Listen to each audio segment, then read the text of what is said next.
What's up? It's your boy Jesse James. All right. Um. All right. Have I explained the rules clearly? Yes. Good. First racers to the starting line. A dog gray Toyota Celica rolled up to the green spray paint line. To the naked eye, it looked like it couldn't win if it was pushed across the finish line.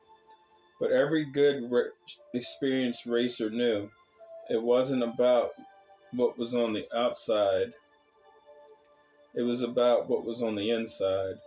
If you asked for Iceman to pop the hood of his sleeper car, you would find a very fancy, very expensive Lamborghini, custom built engine to fit the Toyota Celica's frame.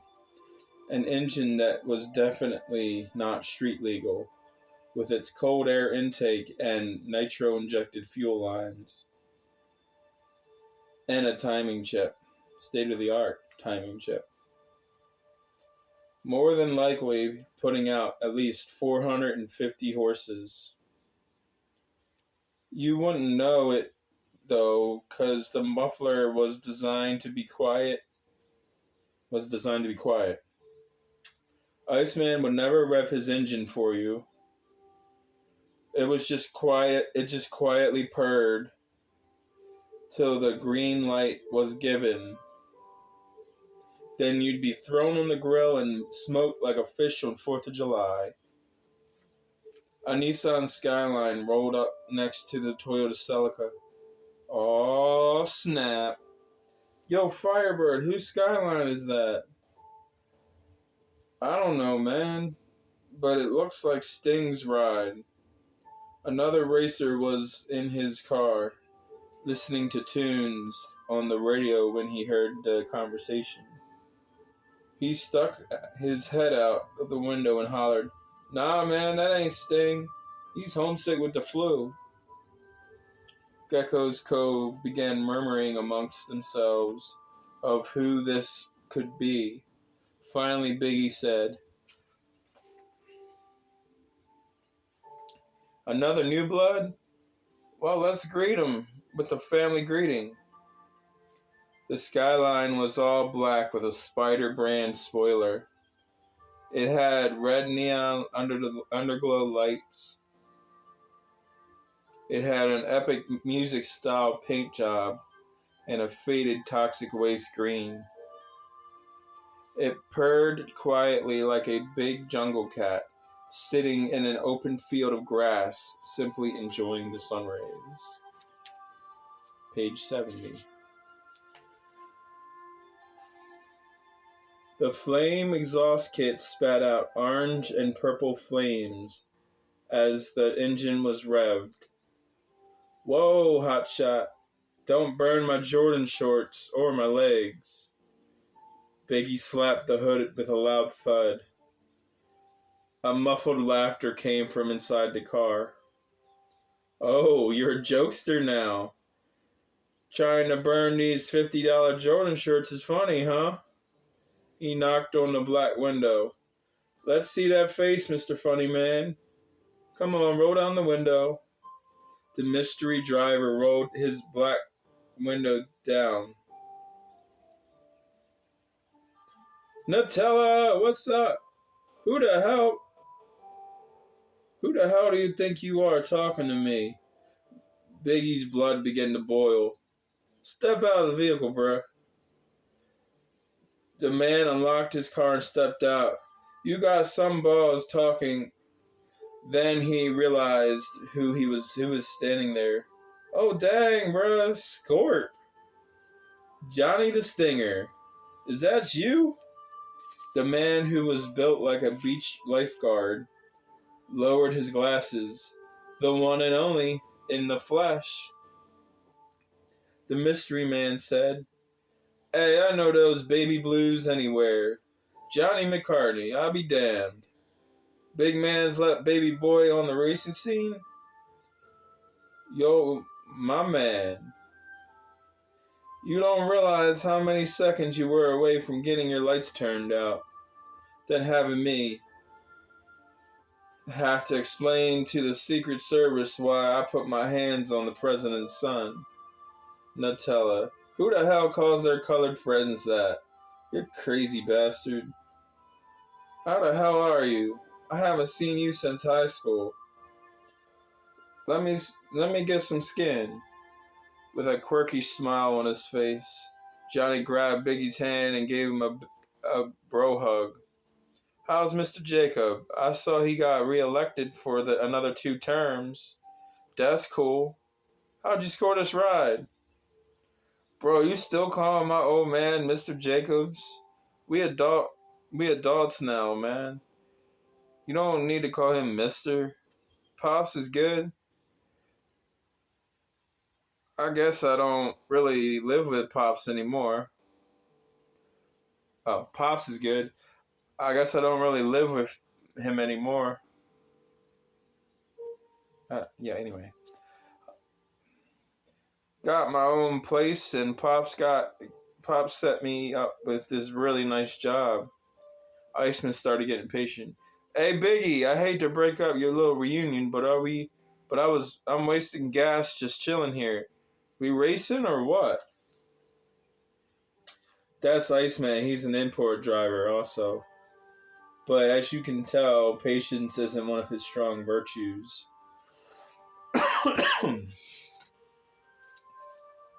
Biggie, come on, man. We racing or we talking? Alright. Alright. Brother, smoke this cat and I'll buy you lunch so we can catch up.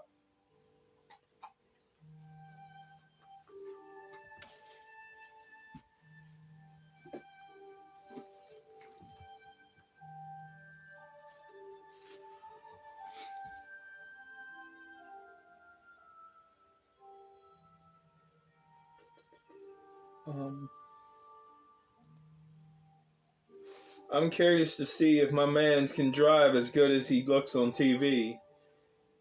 Biggie dapped up Johnny. Ouch, that actually hurt a little bit. You do realize I race NASCAR professionally, right?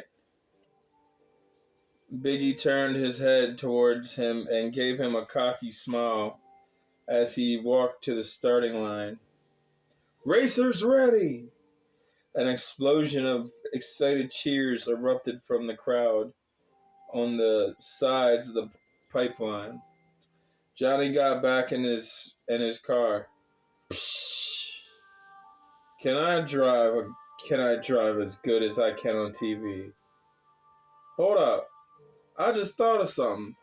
Hey Biggie. Yeah, Scorp. When did you get rich enough to have your own racing league? Biggie provided another vague smile. I'll tell you later. Racers ready! He swirled a finger in the air. They both revved their engines and nodded. Iceman popped a rock and roll CD in and turned up the volume. Racers get set! The smell of adrenaline and anticipation filled the air. Silence.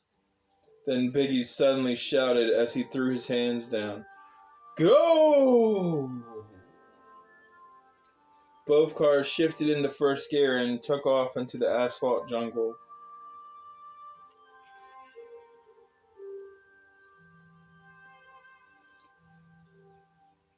The skyline has a smoother shift, but which put Johnny a couple of feet ahead. Meanwhile, in New York City, a shadow swayed to and fro as the moonlight glinted off the trees. There was a medium wind flow that brushed against the tree's hair, making the trees look as if it were shaking its hair back and forth to dry it from the shower. A large shadow mirroring every twitch the tree made, as if mocking it from the darkness. The moon was full and quite bright tonight. The air, though, oh, the air. It felt extremely sad and thick, as if the earth itself chose this day to mourn every death. Every human, every bird, every bug, every trampled flower. Yes, indeed, the air felt sad. Cold even, bitter, angry. The few trees danced to try and cheer Mother Earth up. But was it Mother Earth that was sad? Or was it an evil presence on Earth that made the clouds weep? The dirt and the grass shudder. Page 72. The air so thick with depression and sadness that all happiness and joy was sapped. Even the flowers tilted their heads in shame.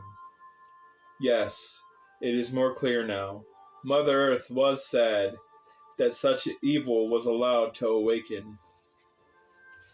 Such evil walked on her paths and soft soil on her roads and on her highways once before.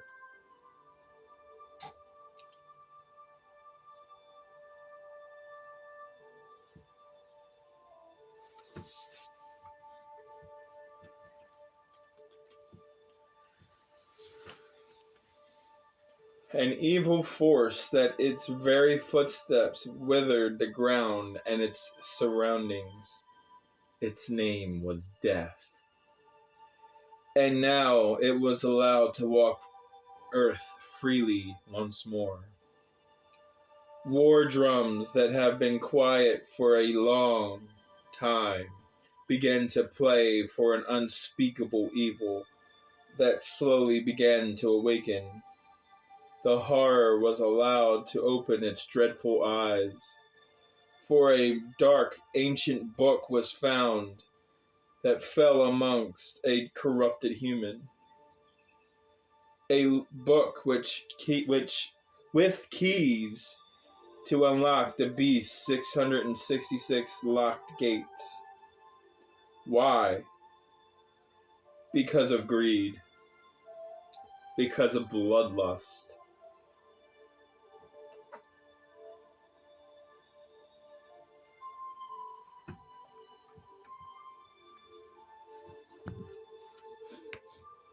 Because of this corrupted man's need for greater power. Throughout the ages, many have challenged it and fell to its darkness. Some say that the beast's very heartbeat is what kept death alive and kicking. Or was it the icy cold fire from the depths of hell that pumped through its rotten veins? Others say it's the desire and passion for blood and pain. Tales never told what death was. Wasn't clear if it was alive or dead.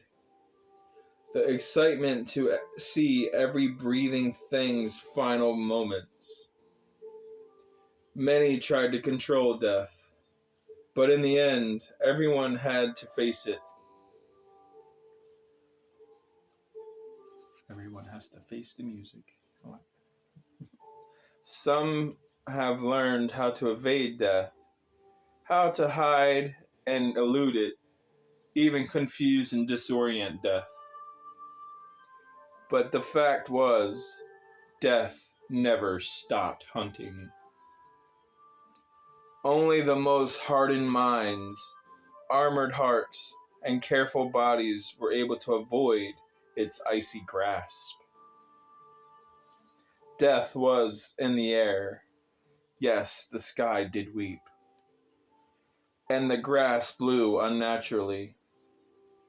The moon frowned with sadness as it glared down at death through the inky black darkness of the nighttime. A supernatural breeze gently beat the windows of Bidel. An advertisement was taped to the street-level window. Bring your wallet and your problems. We have 95% success rate on all cases. We are Bidel, the diamond cutter lawyers. We're here for you. Prices and fees may vary depending on services you select. Two janitors came out from the building and stopped just a couple feet, page 73, out of the door. They lit a cigarette and began to softly talk amongst themselves. They looked like they both were in their early 30s, young and athletic looking. There was something else lurking in the shadows around the complex skyscraper, a formless shadow of the night gliding gently across the stars. It was the vampire known as Shi No Kage.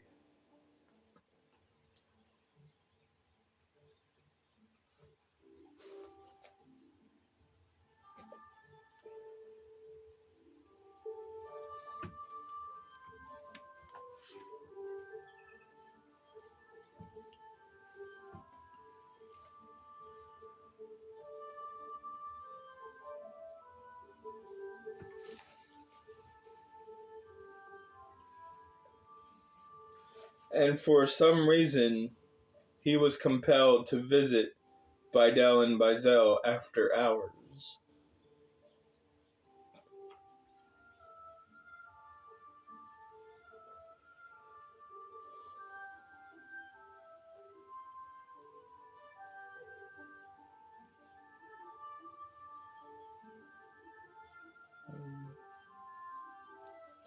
Several days ago, he dreamed he was visited by Yahweh, the Christian God.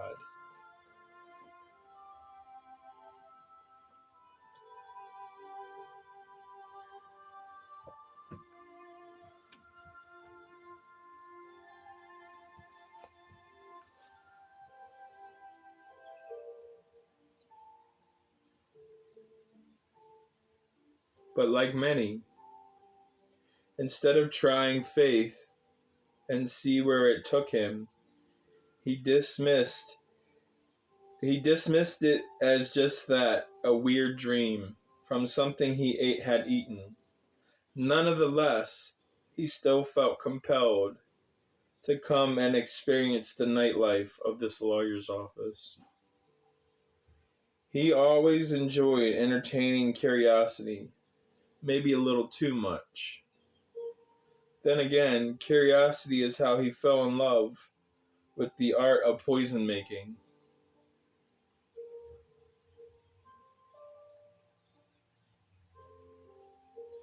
All the levels were tinted except the bottom entry level. Shi No Kage rappelled down the black windows quickly and quietly. He couldn't risk using his super speed. Well, 'cause one, it was raining, and two, the air felt strangely hostile, mean, and cold of all emotion. It felt weird. It felt wrong. Every ninja sense in his body screamed to be careful. As Shi No Kage rappelled down, he had no idea what he was walking into. 5 minutes in the observation, and he was already bored. Looked like a normal lawyer's office. Then suddenly, something caught Shi No Kage's eye. One of the janitors adjusted his shirt, and a very familiar tattoo showed itself on his neck. A black dragon, Voldrick the Destroyer, to be exact. An evil dragon god worshipped among a small select group. believed to provide his followers a powerful strength over the element of fire.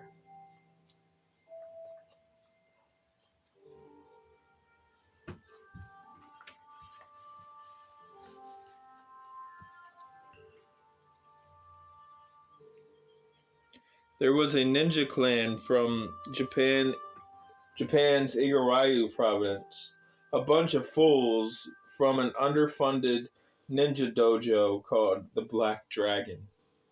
Shi No Kage thought to himself, but why does this American bear it? Could it be that some of the Black Dragons survived the Great Fire? And like myself, they found a way to America? That wouldn't be good. Those Igarayu snakes were always up for doing bad deeds in whatever shape it came. I hope not. Those are not pleasant ninja to deal with. Page 74.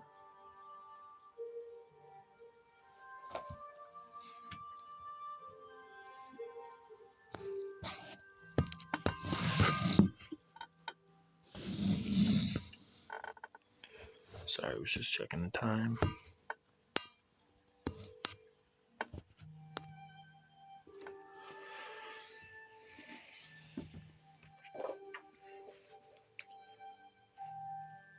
Voldrick the Destroyer had all his followers get matching tattoos of himself. A fierce black dragon with lava bloodshot colored eyes, with an iconic arrowhead spear tail. So many tales of evil came from Igarayu about the black dragon, made his stomach sick. Clear your head. A cluttered mind is a weak ninja, and a weak ninja is a dead ninja, Shi No Kage told himself. Shi No Kage produced a blow-dart gun made of bamboo. He loaded the gun with 2 small wooden spikes. I have to go inside and find out why Black Dragon members are in New York City. But first, these 2 have to die.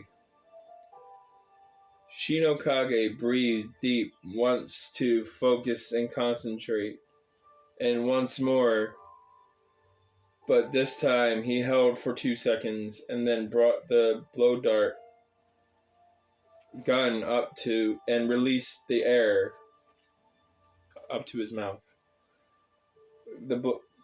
Then brought the blow dart gun up to his mouth and released the air and in controlled strong stream through the tube. A bird noise chirped as both spikes rocketed out.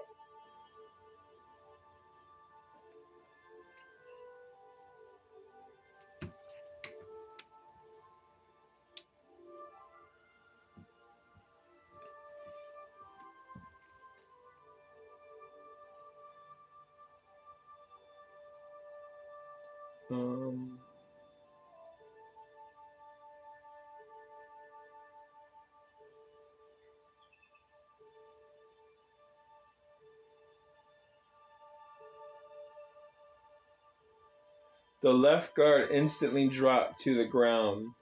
Surprisingly, the right guard knocked it to the ground with his non-drawn pistol. Shi No Kage vibrated his body so fast where he became invisible, just as a laser light scanned past him.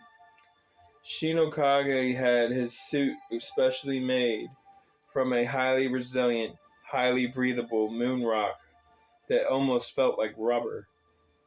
It was as strong as chainmail and as tough as Kevlar. Even for him, as quick as he was, retrieving the material from NASA was extremely hard.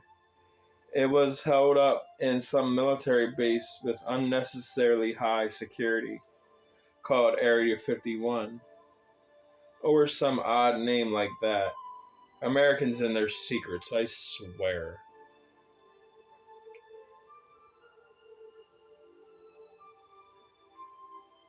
It cost him 100 grand because scientists were brought in to figure out how to melt the moon rock into a bullet and knife proof shazuku. It took them every bit of 4 months to finally make a breakthrough. But his favorite piece was the mask. It was constructed of high-grade titanium. Not only did it enhance the legend of him being a vampire, but it also changed his voice, helped him breathe underwater, and acted like a ventilator for poisonous and toxic fumes. As he raised the dart gun to fire a second time, the strangest thing happened. The air suddenly became very arctic. He began to feel very sad out of nowhere, and it felt as if time itself froze. A hole opened up in the ground, and a ragged hooded thing crawled out. It braced itself on its bony elbows and hoisted itself up. Horrific, blood-curdling.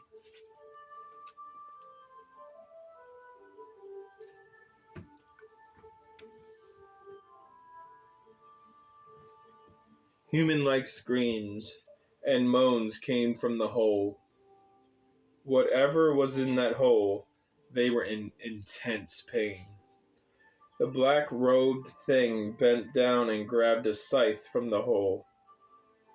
Oh, the stench! The stench that came from that hole.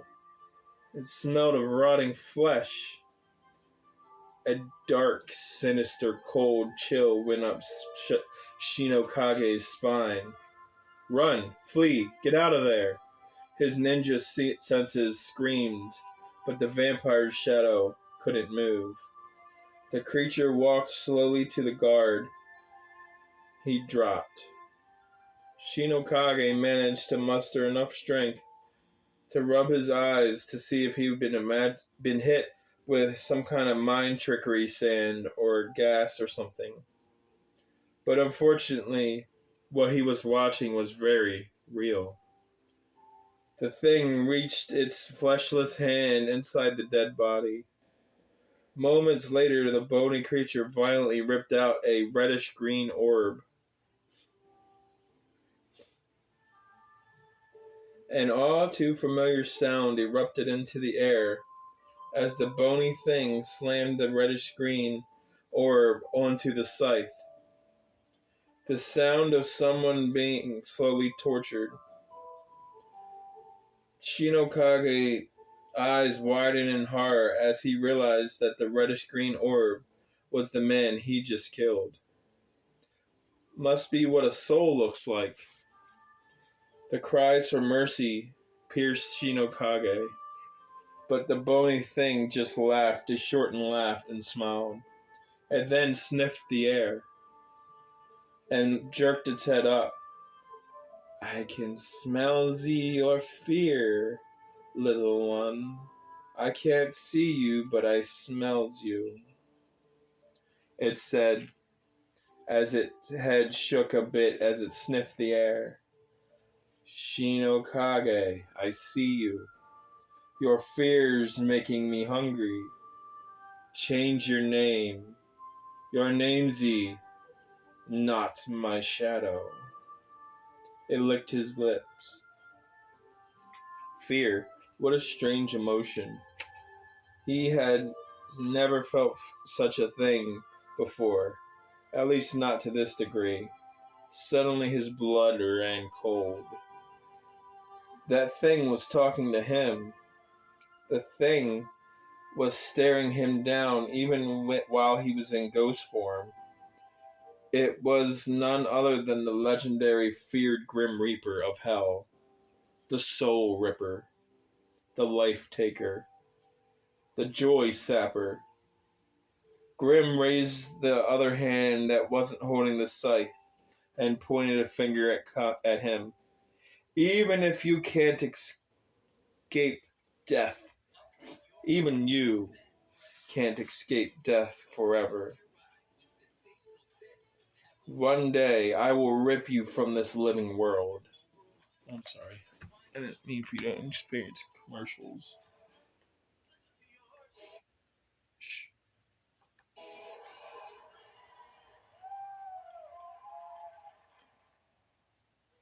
My bad.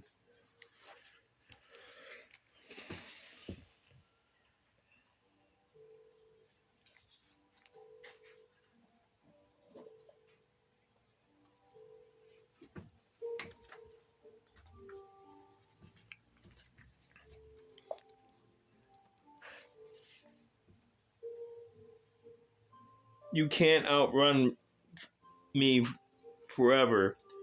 One day I will rip you from this living world, it said, licking its lips once more. Then it jumped back in the hole. Shi No Kage wasn't sure what he was more horrified by. Page 75.